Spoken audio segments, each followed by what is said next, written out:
Bueno, muy buenas tardes de nuevo para todos. No creo que con esto se vayan a dormir después de haber comido, de haber almorzado muy bien también. Estamos, como ustedes ya verán, en un formato totalmente diferente a lo que fue la primera parte, lo que fue la mañana. La idea aquí de la gente de ProNutrition es, bueno, hacer una charla en un formato TED. Que como ustedes verán dice TED, pero legalmente no se puede utilizar el nombre, por eso se le agregó muy originalmente una I, TEDdy, inclusive tenemos el osito para diferenciarlo, completo. Lo que sí en una charla TED, no hay ningún asiento vacío adelante, y acá hay algunos asientos vacíos. Y los directores me dijeron, hasta que no se complete adelante no arrancamos la tarde. Y a las 4 nos tenemos que ir como muy tarde. Así que yo les pido... Acá tenemos 2 asientos libres, alguno que venga para acá, que nos completen estos 2 asientos, un asiento ahí, y bueno, ya está ocupado creo. ¿Qué más queda libre? Creo que queda eso nada más. Allí hay otras libres. ¿Quién se acerca acá? Tenemos 3 asientos acá libres. ¿Alguno por acá? Muchachos, si no, no nos vamos. Vengan alguno por acá adelante de estos 3 lugares. ¿Completamos aquí con alguno? Nadie se anima. No se les va a preguntar nada, es simplemente porque es necesario que estén aquí adelante. Esto no van a rendir examen de nada. ¿Bien? ¿Estamos bien así, Gustavo? ¿Sí? Bien. Ahora sí, Gustavo y Pedro son ingenieros agrónomos con maestrías en agricultura y cofundadores de ProNutrition. Nos estarán contando sobre las 4 innovaciones que a su entender fueron las más revolucionarias para su época. Y si han de esta manera considerado o no la sustentabilidad ambiental. El título de la charla es Historia de las innovaciones en la agricultura en búsqueda de la sustentabilidad. Así que ya le vamos a pedir a ambos que suban y los vamos a recibir con un fuerte aplauso. Sí, señor. Qué emoción. Hola, hola. Bueno, sin duda que para nosotros esto es un desafío importante. En primer lugar, estamos acostumbrados a dar charlas, a hablar de nitrógeno, de fósforo, a hablar de agricultura de precisión, pero este formato TED es bastante original. Mi señora me decía, antes de venir, ponete los mocasines. Yo le digo, vos podés dar una charla TED. Entonces vine con un poquito más de onda, así que tuve que cambiar todo el estereotipo. Y bueno, obviamente es un desafío para nosotros este tipo de charla, totalmente fuera de nuestra zona de confort. Y en segundo lugar, es fuera de nuestra zona de confort porque es después del mediodía, están todos llenitos. Vi unos cuantos vegetarianos, creo que porque se trancó ahí el asado, pero varios me parece que está más livianito por eso. Entonces, el año pasado trajimos a Gustavo Bro, una papa. Traer a Gustavo Bro y levantar a la barra acá es fácil. Ahora sin Gustavo Bro es lo que tiene, muchachos, es lo que hay. Así que disfrútenlo, trate de sacarle jugo de alguna forma, pero esto es así. ¿Y por qué a esta charla con el amigo Pedro le pusimos, llénese de paciencia, Historia de las innovaciones en el agro en búsqueda de la sustentabilidad? Sustentabilidad porque tuvo la charla Fernando, está de moda hablar de sustentabilidad también.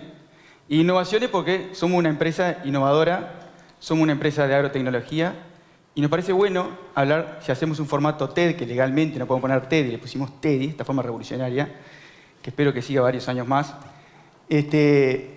¿Y por qué hablar de innovación? Y bueno, por eso mismo, porque creemos que somos una empresa innovadora, pero como es un bloque después del mediodía, vamos a tratar de no aburrirlo y no vamos a ir a la innovación, a lo técnico de la innovación. ¿Qué quiero decir con esto?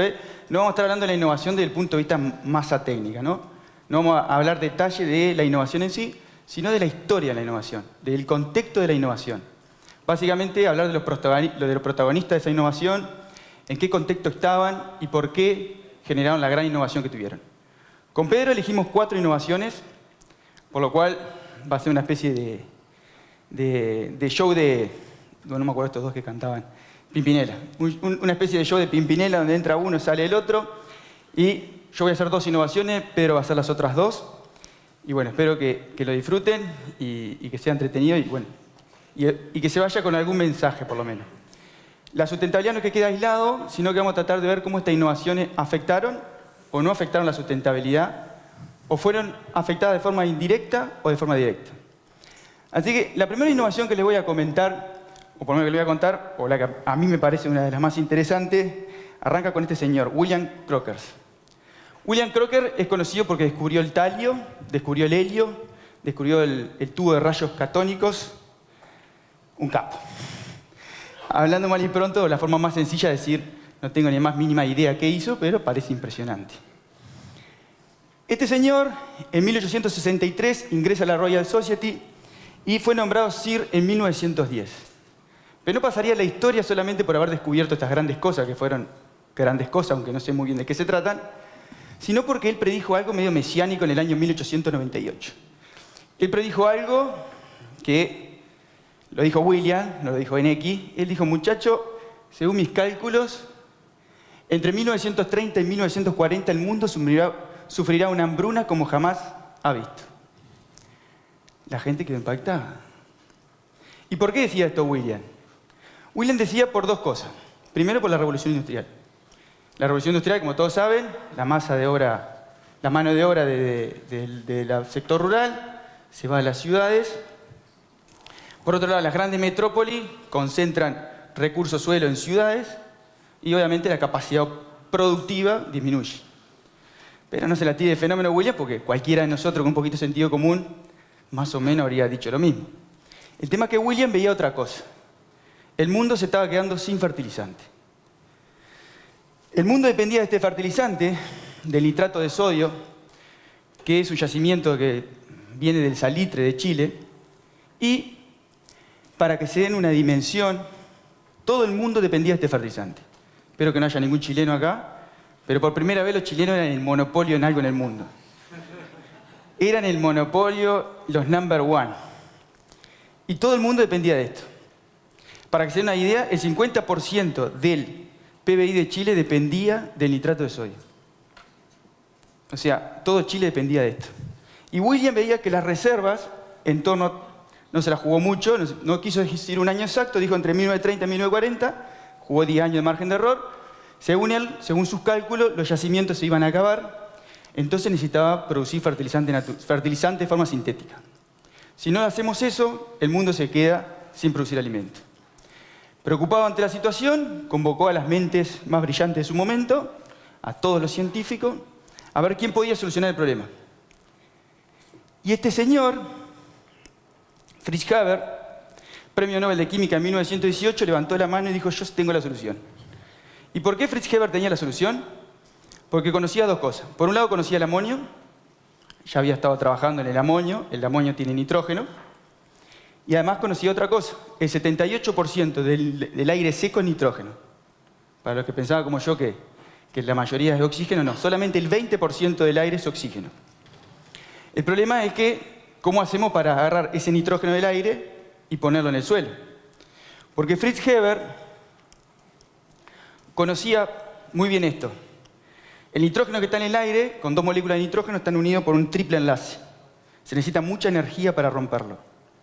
De hecho, algo curioso es que muchos productores, muchos años para atrás, veían que después de una tormenta eléctrica, muchos de los cultivos mejoraban y en realidad era porque se rompía el triple enlace. Entonces, Fritz Haber tenía una idea.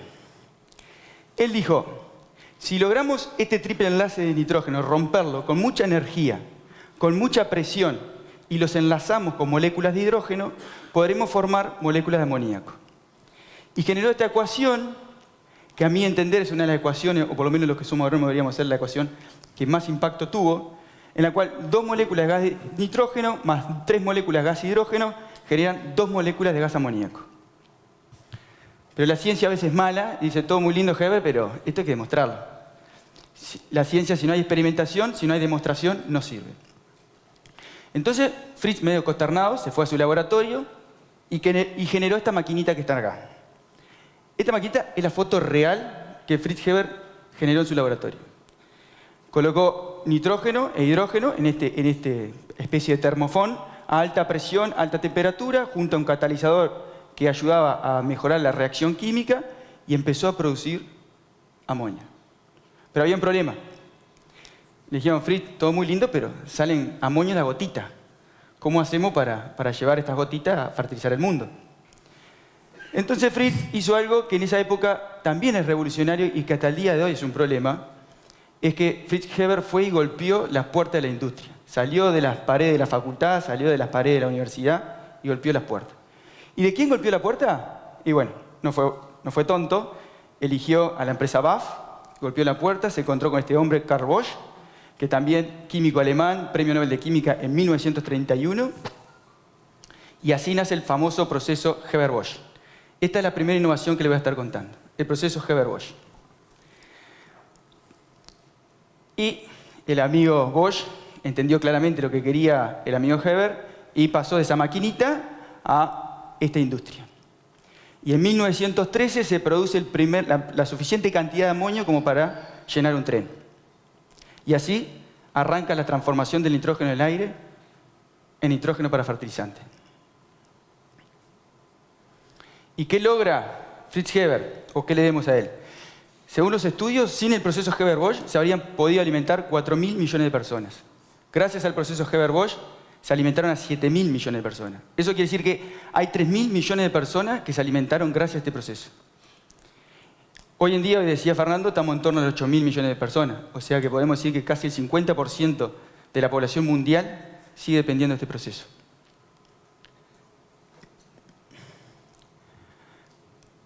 Para que tomen un poco de dimensión de lo importante que es esto. El amonio es el compuesto químico que más se produce en el mundo. El 80% del amonio que se produce es para fertilizante. O sea, para hacer lo que hacemos todos nosotros. Solamente un 20% se produce para productos de limpieza, etcétera, etcétera. Para que tomen un poco más de idea, 132 millones de kilogramos por año de amonio se producen en el mundo. Pero no solo eso. Importante hoy, y hoy justo algo que tiene que ver mucho con la charla que estuvo hablando Fernando, el 2% de la energía del mundo se utiliza para hacer este proceso. De toda la energía del mundo, el 2% se lo lleva Haber-Bosch. Pero no solamente eso, aparece el otro problema. Esa energía viene de los materiales fósiles. Y si viene de los materiales fósiles, produce dióxido de carbono. Y si produce dióxido de carbono, va para arriba. Y si va para arriba, contamina la atmósfera. Y si contamina la atmósfera, somos culpables del cambio climático. En fin, obviamente el proceso Haber-Bosch es un gran responsable del cambio climático también. Porque si el 2% de la energía del mundo se la consume solamente este proceso, imagínense la implicancia en responsabilidad que tiene.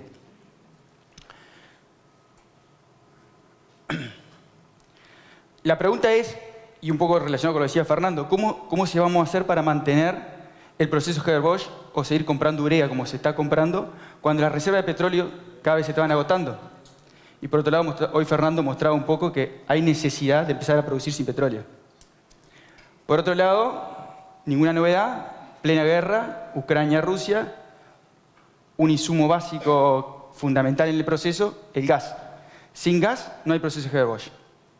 Sube el gas, baja la reserva de petróleo. ¿Cómo hacemos para mantener un 2% de energía mundial? Pero, ¿qué pasó con la sustentabilidad? ¿No? Porque la charla en realidad era ¿qué pasa con la sustentabilidad?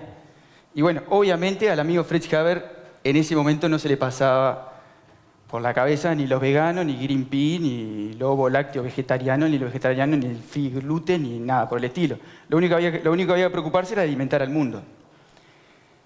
Entonces la sustentabilidad termina siendo algo que Fritz Haber no se lo imaginó, ni tampoco lo tenía en cuenta. Pero hoy, con el diario del lunes, y siendo malos con Fritz, podemos hablar sobre la sustentabilidad de este proceso.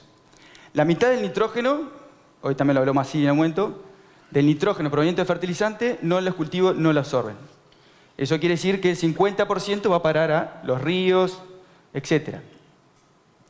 ¿Y dónde termina eso? En el alimento, en los ríos, ¿no? Pero ¿cuánto termina en los ríos el alimento? ¿Se acuerdan que hoy les dije que 132 millones de kilos de amonio se producen por año? El 80% para fertilizante. Si el 50% va a los ríos, significa que estamos arrojando al sistema 60.000 millones de kilos de amonio al ecosistema. Al ecosistema que termina en los ríos, de los ríos termina en exceso en alimento, etc. Alguno puede decir, bueno, pero no debe influir tanto en nosotros. ¿Saben qué tan dependientes somos de esta tecnología? El 50% del nitrógeno que tienen ustedes, el nitrógeno que está formando sus proteínas, sus aminoácidos, es de origen sintético. O sea que el 50% del nitrógeno que está dentro de su cuerpo viene de alguna fábrica Haber-Bosch que mostré anteriormente. Ahora, déjeme contarle una historia de este proceso. No voy a hablar de la innovación en sí, sino que voy a hablar del protagonista. Voy a hablar de Fritz Heber. A mí es una historia que me apasionó a medida que me fui investigando y realmente es impresionante, porque el amigo Fritz Heber, como todos nosotros, tenía un amiguito. Ese amiguito, no era boludo, parecía amigo, era Albert Einstein. Einstein era íntimo amigo de Fritz Heber. De hecho, Fritz Heber fue el que promocionó a Albert Einstein para que fuera profesor de la Universidad de Berlín. Pero estos dos grandes amigos tenían diferentes pensamientos. Albert Einstein era un pacifista. Él decía, la ciencia debe estar alejada de la guerra. Y Fritz Heber era un belicista, patriota, y decía que si el país está en guerra, la ciencia debe estar a favor de ese país. Y esto los separaba a estos dos grandes amigos. Y es por ello que Fritz Heber, en la Primera Guerra Mundial, es considerado el padre de la guerra química. ¿Por qué es eso? Porque fue el pionero en crear el gas cloro, por el cual mueren 100.000 personas en la Primera Guerra Mundial. De hecho, él mismo fue a las trincheras a ver el efecto de su investigación. Bueno, alguno puede decir, bueno, está, pero 3.000 millones de habitantes alimentó, menos 100.000, el salto positivo, ¿no? Pero no termina ahí la historia. La historia es mucho más impresionante. Cuando los nazis llegan al poder, Fritz Heber se las toma, se va para Suiza y en 1935 fallece. El Tercer Reich, que entendía muy bien a dónde podía llegar eso, toma el gas cloro como proceso de investigación y genera el gas Zyklon B, que se usa en los campos de concentración donde mueren más de 6 millones de personas. Pero no solo eso, gran parte de la familia de Fritz Heber muere ahí porque Fritz Heber era judío y casi toda su familia muere en los campos de concentración. Y el otro día leí una frase de Fritz Heber que me pareció que es impresionante, que dice, Fritz Heber fue conocido como el criminal de guerra que pudo extraer pan del aire. Muchas gracias.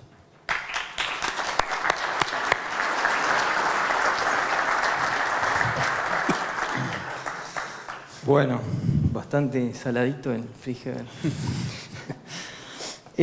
Bueno, vamos a iniciar esta segunda innovación y la idea es, por eso traje este gráfico, muestra la producción de trigo en los últimos 150 años.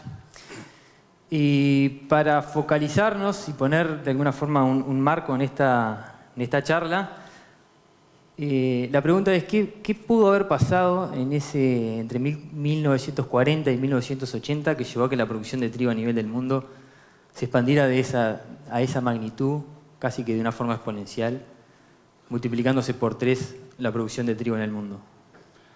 ¿Alguien tiene alguna pista? Se aceptan bolazos. Fernando no vale. Revolución Verde, perfecto. Sí, la Revolución Verde fue la principal responsable y causal de que la producción de trigo a nivel del mundo y de otros cereales, como vamos a ver ahora, se multiplicara por 3 y pudiera de alguna forma alimentar las hambrunas que existían en ese momento en todo el mundo.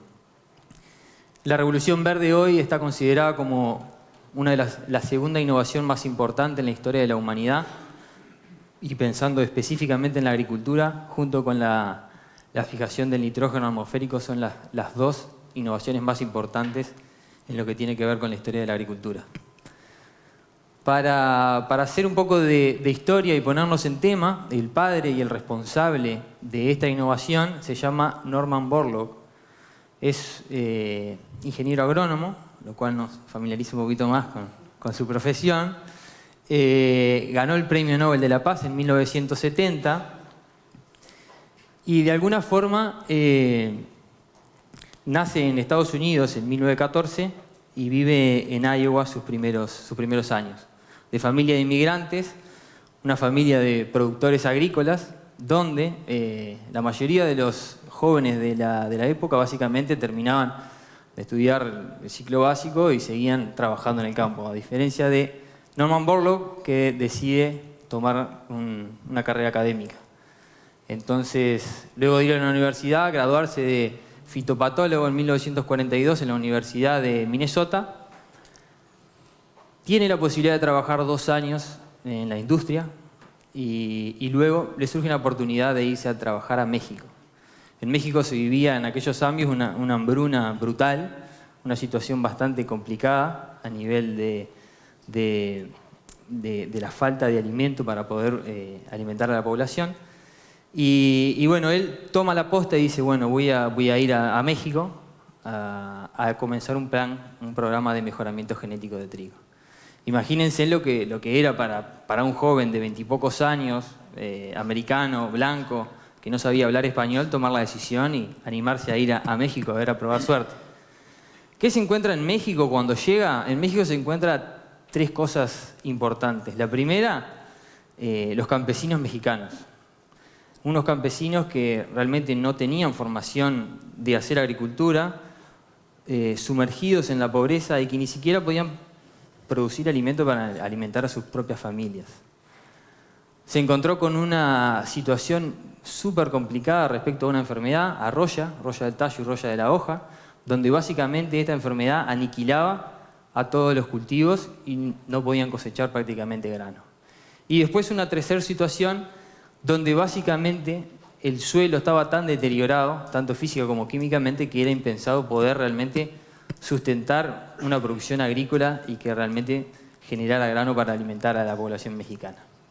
Los primeros 2 desafíos que se enfrenta y que le proponen a Norman Borlaug cuando comienza esta labor es, primero, generar materiales resistentes a roya y, segundo, producir materiales que fueran de alto rendimiento. ¿Bien? Entonces, acá arranca esta peripecia de Borlaug, donde se ubica primero en el centro-sur de México. Acá arranca sus primeros trabajos de mejoramiento y el primer año hace 500 cruzas. De esas 500 cruzas va al campo y ve que solo 2 materiales empezaban a adquirir cierta resistencia a roya. Empieza a realizar algún cálculo básico de mejoramiento genético y dice, de acá a 10, 12 años voy a empezar recién a tener la primera variedad resistente a roya. Y con los desafíos y la hambruna que había en ese momento, dijo, no, esto no puede durar tanto tiempo, tengo que inventar algo o generar algo para poder acortar el proceso de mejoramiento genético y poder tener una variedad resistente a roya mucho más rápido. Entonces se le ocurre una opción de poder producir trigo en el norte de México, con otras condiciones climáticas, y hacer en una misma zafra 2 generaciones de trigo. Básicamente adelantar en un año 2 generaciones de trigo. Hoy en día para nosotros capaz que parece algo bastante simple y básico, o algunos estamos familiarizados con cultivos con trastación y demás, que básicamente hacen eso, de acelerar un proceso de mejoramiento genético, pero en este caso era totalmente revolucionario. A nadie se le había ocurrido hacer 2 cultivos en un mismo año, es más, se peleó con básicamente todos sus superiores porque nadie le llevaba la punta. Y esto además llevaba un desafío importante hasta logístico. No habían carreteras en el 1940 y poco en México para hacer esos 3.000 kilómetros. O sea, tampoco había opciones de poner todas las semillitas en una cajita y mandarlos por FedEx y al otro día estaban sembrando en el norte. Entonces, Borlaug tenía que cosechar las semillas en el sur, subirse con el equipo en una camionetita, hacer 3.000 kilómetros, salir a Estados Unidos, recorrer parte del desierto de Arizona y volver a entrar a México para poder hacer la segunda generación.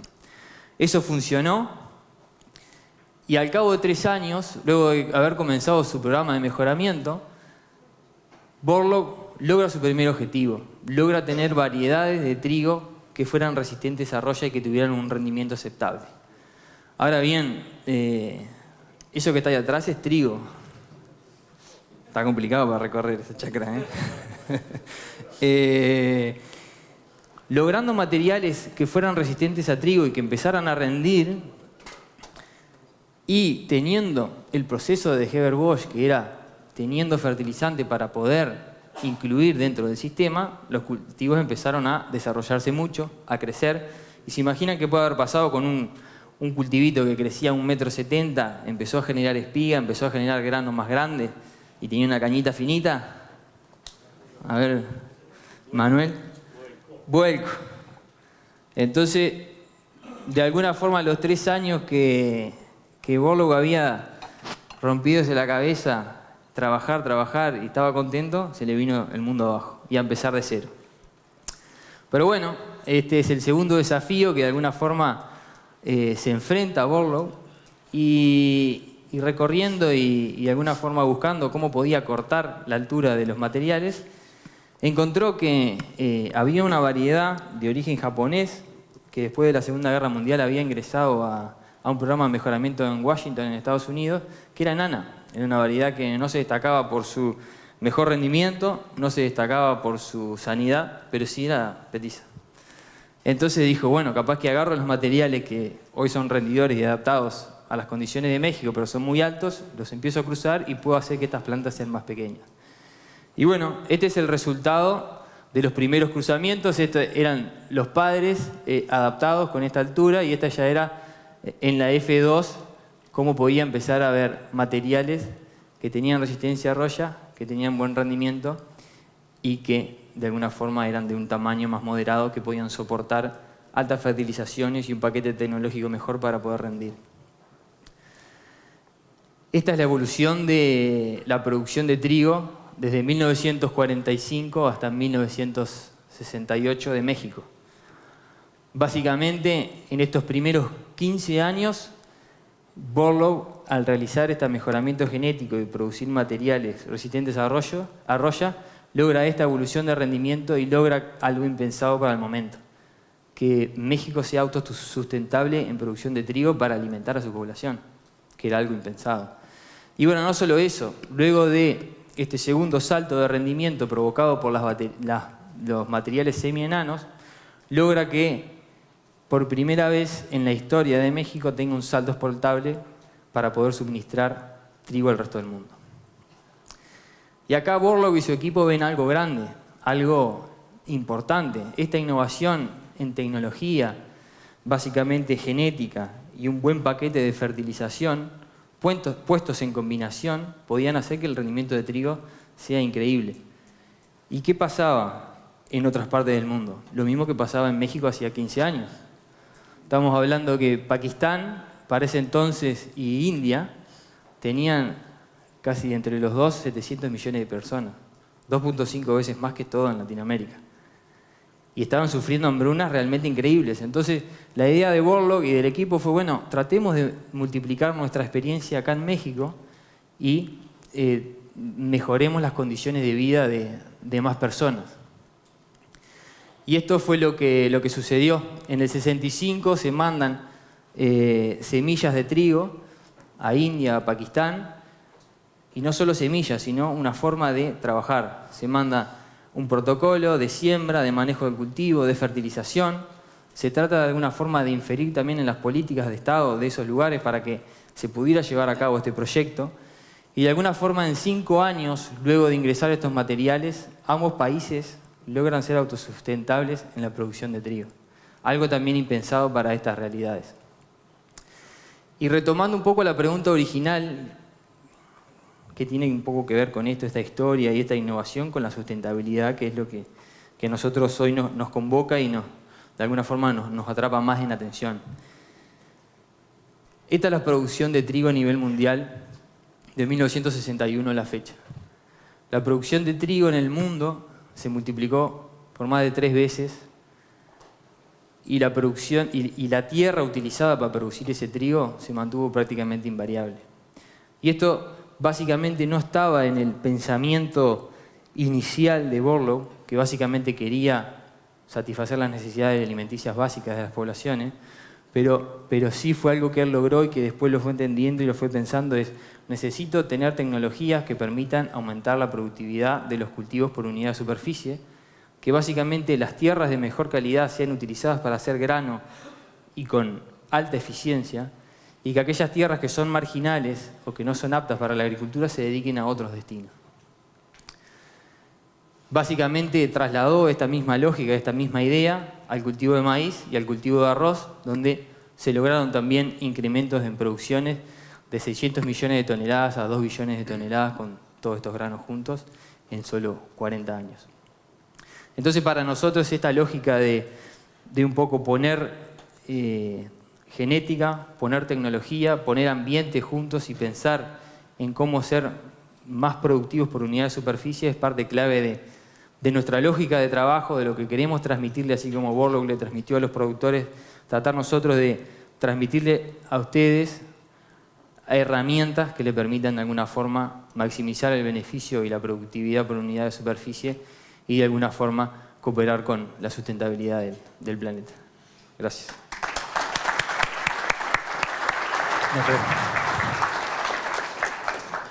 Qué grande Norma que hizo los tríos más petizos. No habría sido complicado recorrer, ¿no? Hay varios que se ríen, pero también le dio una ventaja. Bueno, la tercera historia, la tercera innovación que le voy a contar, comienza con este señor, John Snow. John Snow era un famoso anestesista. Digo famoso y no digo un buen anestesista, porque atendió ni más ni menos que a la reina Victoria.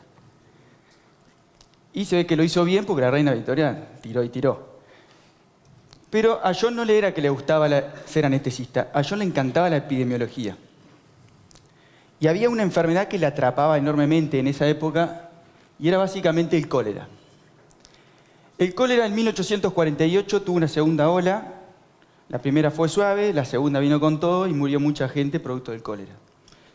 Y la barra discutía sobre cómo se contagiaba el cólera. Había algunos que decían, el cólera se contagia por el contacto entre los enfermos. Y había otra postura que decía, el cólera se contagia por el aire. Como que va ahí andando y te manchado quedas. Pero al amigo John no le convencía eso y él estaba convencido de una tercera hipótesis. Decía, no. El cólera se contagia por el agua. Esto quiere decir que el material contaminante o el material mórbido está en el agua y cuando la gente lo bebe, cae. Lo expuso ante todos sus colegas y la gente se quedó con las otras dos hipótesis. John quedó bastante calentito y tuvo que esperar un tiempito para poder demostrar su hipótesis. Y no fue así, y fue así cuando en 1854 aparece otra vez la epidemia y el escenario es el Reino Unido, específicamente en el barrio Soho, en la zona de Golden Square, y mueren 500 personas en 10 días en medio kilómetro cuadrado. Imagínense eso, 500 personas, 10 días, medio kilómetro cuadrado. Entonces John, que no vivía ahí, se fue como trompada para ahí y dijo, a esto les gano. Entonces fue al hospital y pidió el acta de funciones. En el acta de funciones le decía quién eran las 500 personas que habían muerto por cólera. Pero tenía que ubicarlos, saber dónde vivían. En 1854 el GPS no estaba muy desarrollado y el mejor GPS que existía en el momento era ni más ni menos que el cura del barrio que conocía absolutamente a todos, a los que habían muerto y a los que no habían muerto. Entonces John le pidió ayuda al cura y le dijo, necesito saber dónde viven estas 500 personas. Puso el mapita de fondo y el cura lo ayudó e identificó dónde estaban las 500 personas que habían muerto. Luego hizo algo revolucionario, puso el mapa de las tomas de agua y las 500 personas estaban rodeando esta bomba de agua. Esta interpolación no la hizo, no contaba con esta computadora, esto lo exageramos nosotros, y esta bomba, la bomba de Broad Square, era la causante del cólera. Cuando fueron ahí, 20 pies de profundidad, había una fractura y por ahí se metía el agua de servicio. Y así el amigo John pudo demostrar que el cólera se transmitía mediante esta forma. Hoy en día, esta bomba está ahí en homenaje a John Snow. ¿Por qué traigo a John Snow? Porque obvio, me imagino que algunos se imaginarán, John fue quien se cree el fundador de la idea GIS, de los sistemas de información geográfico. Es quien puso en revolución este procedimiento con un objetivo claro, superponer información para llegar a un diagnóstico y luego definir estrategias en función de ese diagnóstico. Pero no fue así hasta 1962, cuando este señor, Roger Tomlinson, genera el primer sistema de información geográfico tal cual lo conocemos hoy. Para los que no son muy experientes, un Google Earth es un sistema de información geográfica, donde uno puede superponer capas, que la ruta, que la calle, que dónde están los que me multan, etcétera, etcétera, etcétera. Bueno, todo esto se lo llama a este hombre. Este hombre se le pidió, el Estado de Canadá le pidió que tenía que generar un inventario de todos los recursos naturales y él crea el primer sistema computarizado para hacer un GIS. Lo mismo que hizo John Snow, pero en vez de superponer mapas, superpone capas de información. En vez de superponer 2 capas de información, superpone millones de capas de información. Y acá hay algo interesante que decía este señor. Este señor decía, queremos un sistema que pueda almacenar información, analizarla y presentar los resultados de una forma utilizable. Un sistema que pueda hacer esto no en años, sino en horas. Acá hay un contraste muy grande con la Revolución Industrial. La Revolución Industrial quería generar mucho Forte en poco tiempo. La Revolución del Conocimiento quiere generar mucho conocimiento en poco tiempo. Lo mismo que hacemos nosotros en Pronutrillo. Queremos ambientar los campos, queremos saber dónde están las zonas buenas, las zonas malas, dónde están las zonas que le falta fósforo o no le falta. Lo que al productor le llevó toda la vida estar dentro del campo, nosotros lo queremos hacer en horas. Y es el mismo principio, generar mucha información y generar conocimiento en poco tiempo. Y a mí me gusta mucho esta citación de Graham Bell. Graham Bell fue el que patentó el teléfono, el líder de las telecomunicaciones o el pionero de las telecomunicaciones. Y él decía, los grandes descubrimientos y mejoras implican invariablemente cooperación de muchas mentes. Puedo recibir crédito por haber marcado el camino, pero cuando veo los desarrollos posteriores, siento que otros merecen el crédito y no yo. Y es un poco lo que pasa con las tecnologías y las innovaciones. Básicamente, el amigo John, a través de superponer mapas, descubrió el cólera. Acá Roger generó el primer sistema de información geográfico computarizado y generó un inventario. Y luego venimos nosotros, los agrónomos, y como siempre agarramos las cosas ya media hechas, y superpusimos mapas de rendimientos, imágenes, y creamos la agricultura de precisión. Y eso es un poco lo que dice este señor Alexander, que justamente a veces la innovación se va agregando valor a medida que otros lo van utilizando. Para que se den una idea de lo importante que es el sistema de información geográfico hoy en día, el 80% de la información con la cual ustedes se cruzan día a día es georreferencial. Cualquier dato. Se juntaron a comer con alguien, lo pueden georreferenciar. Encontraron una maleza, lo pueden georreferenciar. Encontraron un insecto, lo pueden georreferenciar. Y todavía esa georreferenciación cada vez más precisa. Eso quiere decir que el día de mañana vamos a poder georreferenciar dónde vimos una hormiga. Realmente es impresionante. El 80% de toda la información con la que ustedes se cruzan día a día se puede georreferenciar. Si se puede georreferenciar, se puede analizar en un GIS. Si se puede analizar en un GIS, se puede definir estrategia en función de ese análisis. Por eso nosotros queríamos homenajear a estos pioneros de los sistemas de información geográfica, porque entendemos claramente que sin sistema de información geográfico no existe agricultura de precisión, sin los sistemas de información geográfico no existe Pronutrition, no existe la empresa nuestra. Entonces, realmente queríamos homenajear a estas grandes innovaciones. Ahora, ¿qué pasa con la sustentabilidad? La pregunta del principio. Obviamente, la agricultura de precisión no era amiga de lo sustentable, no fue que fue creada para mejorar la sustentabilidad, sino que es un efecto indirecto. El objetivo de la agricultura de precisión era mejorar la eficiencia del uso de los recursos y a través de la mejora de la eficiencia del uso de los recursos, tener más rendimiento y disminuir costos. Esa era la verdad, ¿no?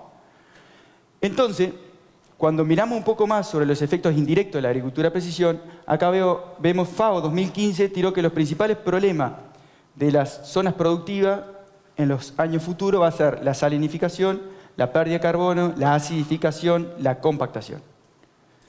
Y un poco lo que decía Fernando, necesitamos información para ver si esto es verdad o no. Y hoy nosotros no necesitamos que venga la FAO ni nada.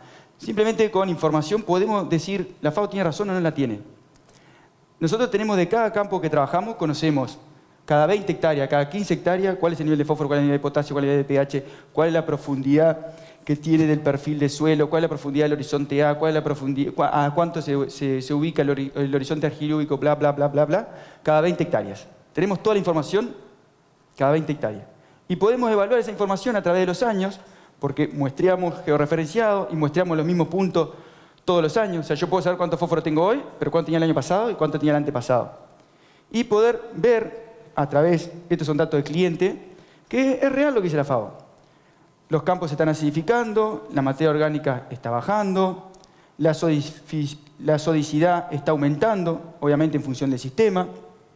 Entonces podemos demostrar a través de la información.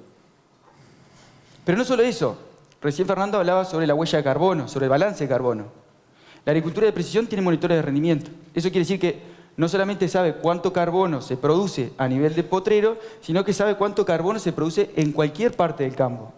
Pero no solo de este año, del año anterior, del año anterior, del año anterior. Acá hay clientes que tienen 10 años de información de monitor de rendimiento. O sea que si a alguien se le ocurre hacer una huella de carbono, en algún cliente nuestro tiene información de sobra para hacerlo. Y si no entra todo el campo, entrará alguna parte del campo. Y otra cosa interesante, la agricultura de precisión nos permite corregir esto sin salir a lo loco. La agricultura de precisión nos permite identificar cuáles son las zonas que están perdiendo carbono, cuáles son las zonas que se están acidificando, cuáles son las zonas que tienen problemas de sodicidad y generar estrategias variables. Estas fotos que están acá son reales. Esto es en un campo de Carlos de Almagro, que se incorporó carbono en las zonas que tenían baja materia orgánica, encalado, variable en función de las zonas que tienen problemas de pH, hemos hecho correcciones de yeso, hemos hecho cantidad de correcciones, pero obviamente no es lo mismo identificar zonas problemas y atacar ahí, que ir de a poco, que agarrar y atacar todo como si fuera toda una sola cosa.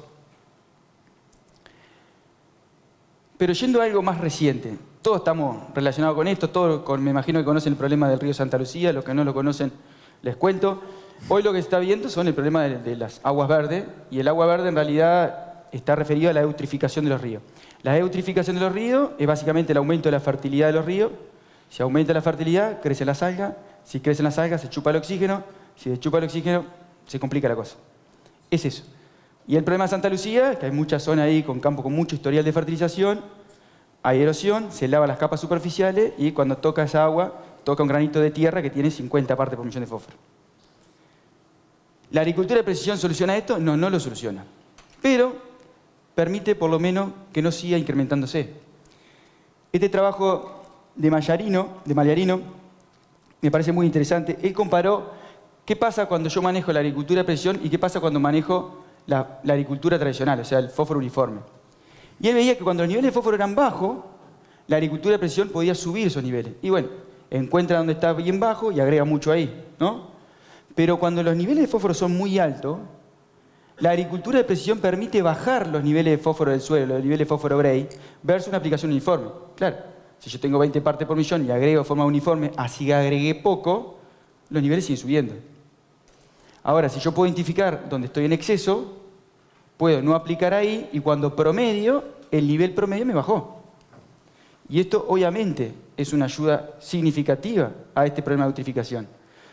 No es que la agricultura de precisión ataque directamente a sustentabilidad, pero como dije anteriormente, la agricultura de precisión aumenta la eficiencia de los recursos. Y cuando aumenta la eficiencia, disminuyen los excesos. Y si disminuyen los excesos, disminuye la posibilidad de contaminación. Muchas gracias.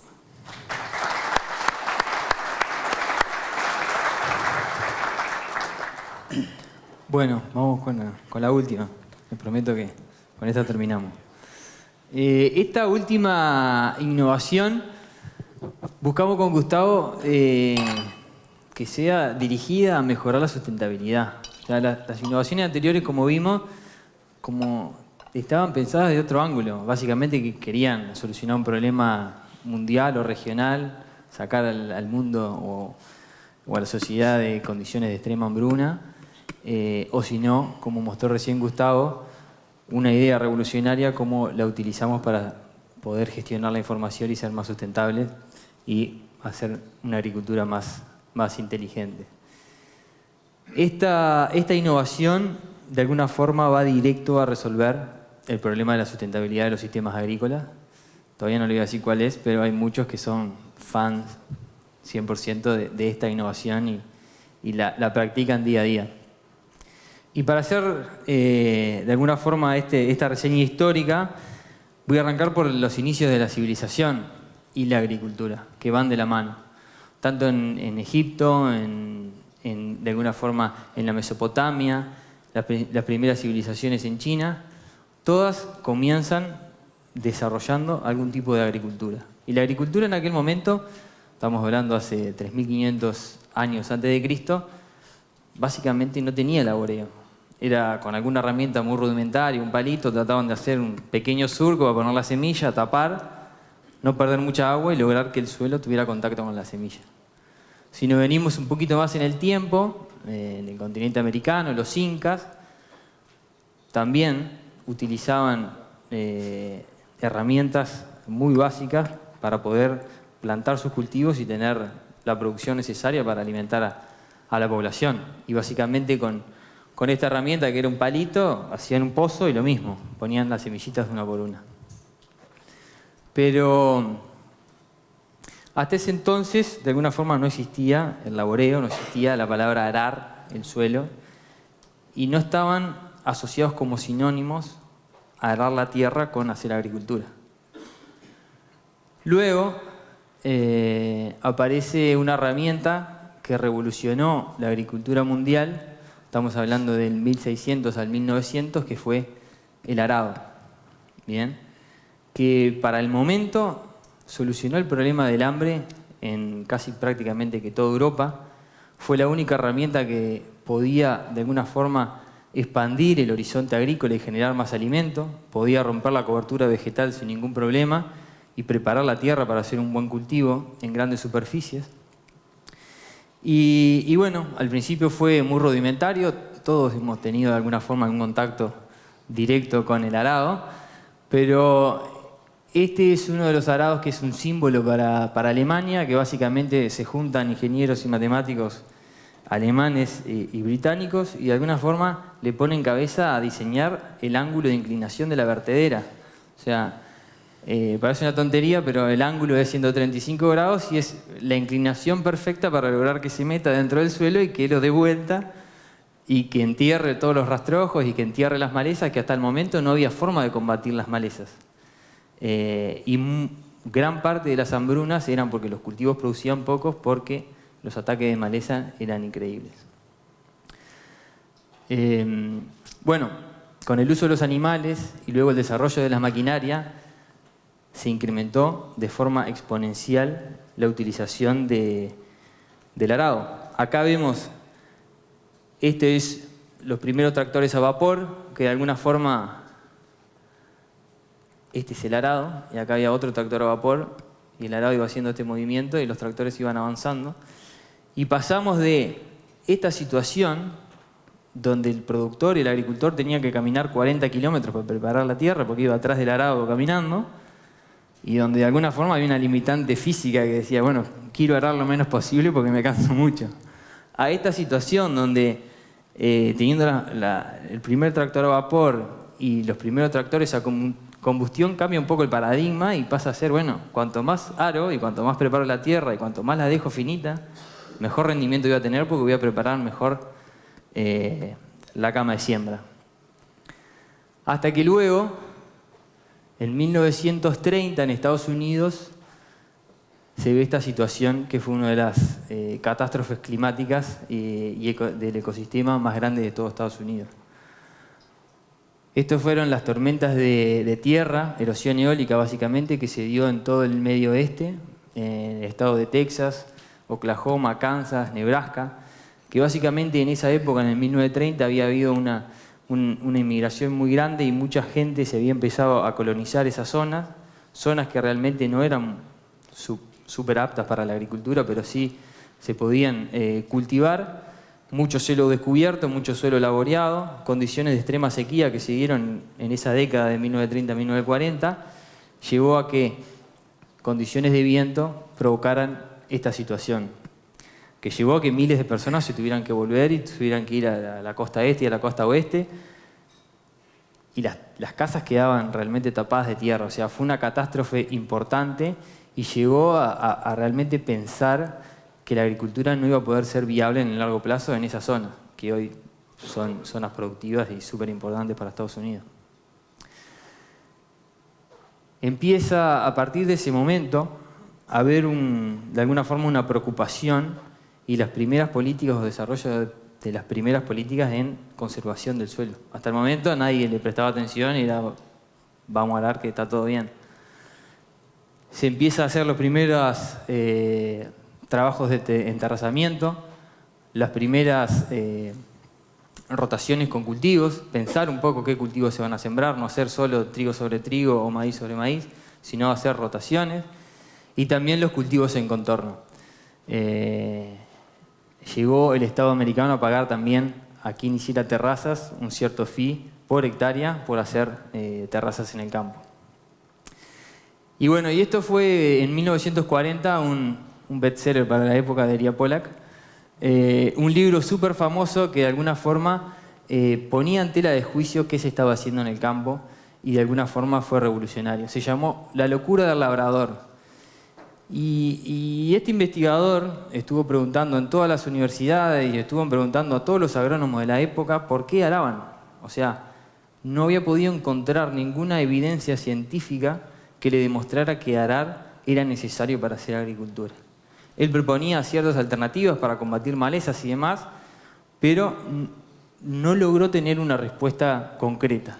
Y a su vez él tenía de alguna forma, esta oración es importante. Él consideraba que la destrucción de los suelos hasta ese momento se debía 100% al uso del arado y a las prácticas de laboreo para, de alguna forma, producir la cama de siembra.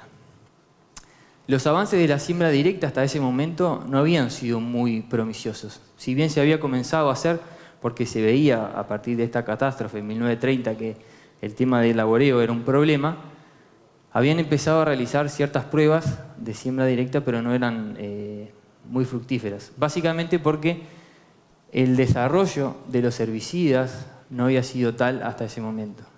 Fue en 1955 cuando se largó al mercado el Paraquat, y entre ellos la Tracina y el 2,4-D, que fueron los herbicidas que realmente pudieron pensar en que la siembra directa era una posibilidad real. A partir de estas innovaciones de herramientas químicas, se comienza a expandir en todas las universidades, tanto en Inglaterra como en Estados Unidos, pruebas y ensayos para poder llevar a cabo la siembra directa. Y fue en 1962 el primer campo sembrado y cosechado, pura y exclusivamente utilizando siembra directa en Kentucky, en Estados Unidos. Ahora bien, ¿qué pasaba en nuestras latitudes? ¿Qué pasaba en nuestra región? Marcelo Fagioli era italiano, pero se encontraba en Argentina, en el INTA, realizando investigación como un investigador allí. Y de alguna forma él trabajaba en utilización del agua por los cultivos y quería mejorar la eficiencia del uso del agua por el cultivo de maíz.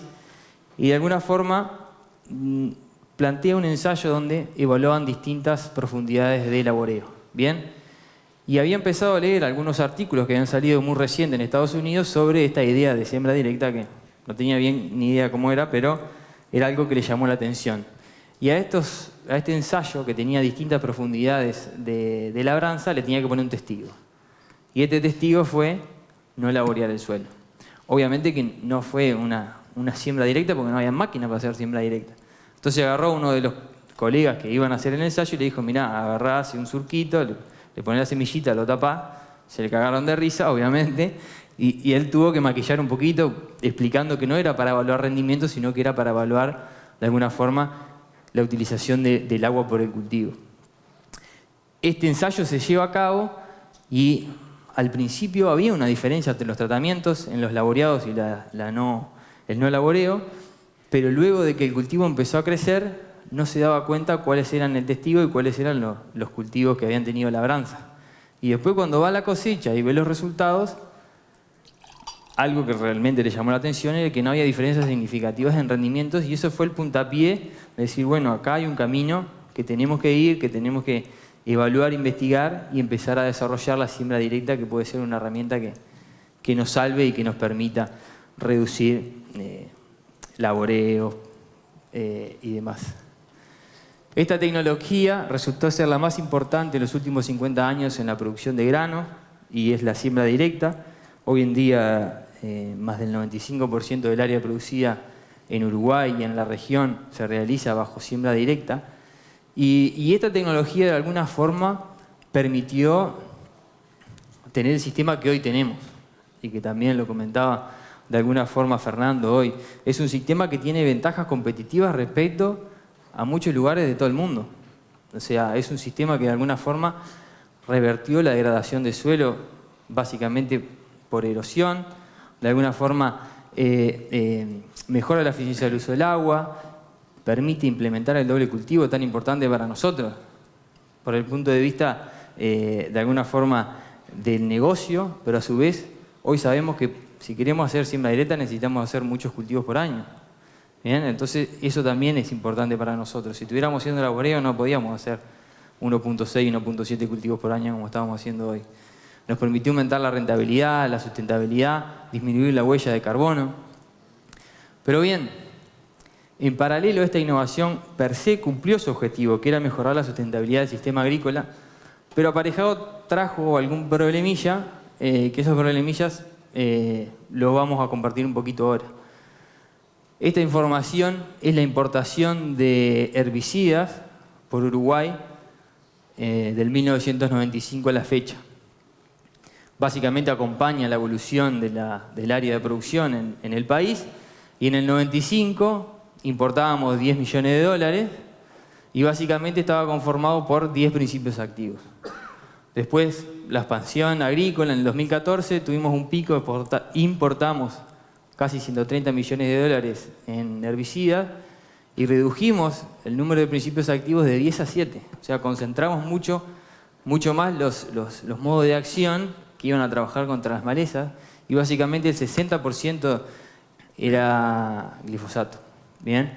Y esto realmente generó ciertos problemas, no solo en Uruguay, sino también en el mundo, que es básicamente el número de aparición de malezas resistentes en sistemas de agricultura. Y básicamente del 95 a la fecha este crecimiento es prácticamente exponencial. Y hoy en día en los sistemas de producción bajo siembra directa, uno de los dolores más importantes de cabeza que tenemos toda la zafra es cómo combatir las malezas.